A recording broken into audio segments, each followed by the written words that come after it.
ముందుగా ఏటీవీ న్యూస్కు స్వాగతం. భద్రాద్రి కొత్తగూడెం జిల్లా బురగంపాడు మండలంలో జరిగినటువంటి సమావేశంలో ఎమ్మెల్యే పాయం ముఖ్య అతిథిగా పాల్గొని రేషన్ కార్డుల పంపిణీకి శ్రీకారం చుట్టారు. సుమారుగా 1000 మందికి పైగా ఆహార భద్రతా పత్రాలను లబ్ధిదారులకు అందజేశారు.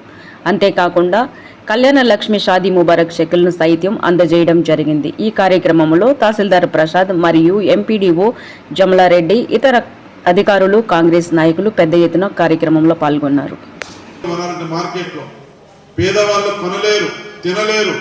కాబట్టి దేశంలో ఏ రాష్ట్రంలో లేని విధంగా, ఏ ప్రభుత్వం అమలు చేయని విధంగా మన కాంగ్రెస్ పార్టీ ప్రభుత్వం తెలంగాణ రాష్ట్రంలో పేదవాళ్లకు కడుపు నిండా సన్నబియ్యంతో భోజనం పెడుతున్నటువంటి రాష్ట్రం ఏదైనా ఉందంటే అది ఒక తెలంగాణ రాష్ట్రం, కాంగ్రెస్ పార్టీ ప్రభుత్వం అని సందర్భాన్ని గుర్తు చేస్తా ఉన్నా.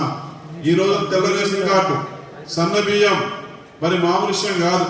ఎంఆర్ గారు చెప్పినట్టుగా రేషన్ కార్డు ఇస్తూ సన్న బియ్యం, దీని ద్వారా అనేక పథకాలకు మీకు అర్హత లభిస్తుంది. ఇవాళ కార్డు రాగానే ప్రతిదానికి మీరు కార్డు అడుగుతారు. మీరు కార్డు లేకపోతే మీ సేవలో మరి ఇవాళ కంప్యూటర్ యాక్సెప్ట్ చేయదు.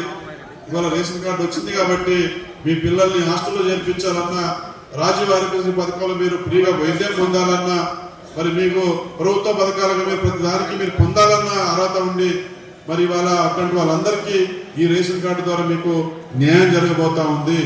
మరి ఇవాళ ఆహార భద్రత కల్పించబోతా ఉంది మన గవర్నమెంట్.